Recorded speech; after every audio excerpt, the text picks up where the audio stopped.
Hello everyone, welcome back to my channel Nepali फिल्मी अरा। Nepali cinema जगतका मेगा स्टार अर्थात् चकलेटी बोय अनमोल केसीका फ्यानहरूको लागि एउटा ठूलो खुसीको खबर छ। पछिल्लो समयमा रिलिज भएको उनको रोमान्टिक एडभेन्चर ड्रामा फिल्म जेरी अन्टपले बक्स अफिसमा तहल्का मचाएपछि अब अनमोल केसी ब्याक टु ब्याक नयाँ फिल्महरूका साथ पर्दामा फेरि फर्किँदैछन्। हो, अनमोल केसीले आफ्ना 4वटा ठूला र प्रतीक्षित फिल्महरूको आधिकारिक घोषणा गरेर नेपाली चलचित्र उद्योगमा एउटा नयाँ तरङ्ग ल्याएका छन्। आजको भिडियोमा हामी अनमोल केसीका तीनै आगामी फिल्महरू, तिनका सुटिङ अपडेट र रिलिज सम्भावना बारे कुरा गर्नेछौँ। भिडियो अन्तिमसम्म हेर्नुहोला र च्यानललाई सब्स्क्राइब गर्न नबिर्सिनुहोला। हाम्रो लिस्टको पहिलो नम्बरमा छ बाटुलो जुन। अनमोल केसीका फ्यानहरूका लागि सबैभन्दा ठूलो अपडेट के छ भने यो फिल्मको छायाङ्कन पूर्ण रूपमा सम्पन्न भइसकेको छ। यो फिल्ममा अनमोल केसीलाई एक फरक र सशक्त भूमिकामा देख्न पाइने निर्माण टिमले बताएको छ। यो फिल्ममा अनमोल केसीको साथमा नवनायिका प्रिन्सी खतिवडा देखिने छिन्। सनराइज पिक्चर्सको ब्यानरमा निर्माण भएको यस फिल्मलाई भुवन केसीले निर्देशन गरेका हुन्। जिया केसी र भविष्य खड्काका लगानी रहेको यो फिल्म यही वर्ष असोज 30 गते देशैभरिको हलहरूमा एकसाथ प्रदर्शन हुने बताइएको छ। दोस्रो नम्बरमा छ अनन्या फिल्म्सको ब्यानरमा बन्न लागेको जेरी द लास्ट क्लाइम्ब। बक्स अफिसमा करोडौंको व्यापार गरेको सुपरहिट फिल्म जेरी अन टपको यो नेक्स्ट सिक्वेल हो। यस फिल्मलाई पनि निर्देशक सुयोग गुरुङले नै निर्देशन गर्दैछन्।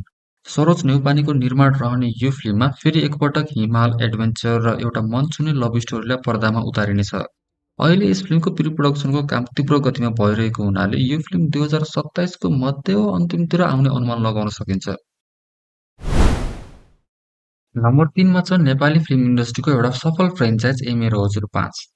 अनमोल केसीले यसअघि ए मेरो हजुर 3 र 4 बाट दर्शकहरूको अथाह माया पाइसकेका छन्।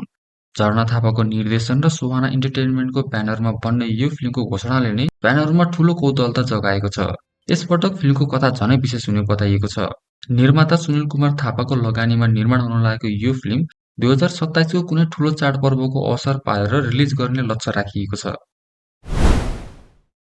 अनमोलको चौथो आगामी प्रोजेक्ट हो बिफोर वी मेट। नामबाटै थाहा हुन्छ यो एउटा प्योर रोमान्टिक एभ्रिडे लभ स्टोरीमा आधारित फिल्म हुनेछ। अनमोल केसीलाई रोमान्टिक विधाको राजा मानिन्छ, त्यसैले यो फिल्मले युवा दर्शकहरूलाई हलसम्म तान्ने पक्का छ। यो फिल्मको प्री प्रोडक्सनको काम धमाधम भइरहेको छ। एप्पल इन्टरटेनमेन्टको ब्यानरमा निर्माण हुन लागेको यो फिल्मको काम पनि अन्य प्रोजेक्टहरूको सेड्युलसँगै अघि बढ्ने भएकोले यसको प्रदर्शन 2027 को अन्त्य वा 2028 को सुरुवाती महिनाहरूमा हुन सक्ने सम्भावना छ। त्यसैले साथीहरू, अनमोल केसी आगामी दिनमा निकै नै व्यस्त रहने मुडमा छन्। सुटिङ सकिएको बाटुलो जुनदेखि एभरेस्टको पृष्ठभूमिमा बन्ने जेरी द लास्ट क्लाइम्बसम्म अनमोलका यी 4 फिल्महरू बक्स अफिसमा धमाल मचाउन तयार छन्। तपाईँहरू अनमोल केसीका यी 4 फिल्महरूमध्ये कुन चाहिँ फिल्मको लागि सबैभन्दा धेरै उत्साहित हुनुहुन्छ? तल कमेन्ट बक्समा आफ्नो विचार लेख्न नभुल्नुहोला। भिडियो मन परेमा लाइक, शेयर र च्यानललाई सब्स्क्राइब गरिदिनुहोला। अर्को भिडियोमा फेरि नयाँ फिल्मी अपडेटका साथ भेट्ने नै छौँ। तबसम्मका लागि जय नेपाल, जय नेपाली सिनेमा।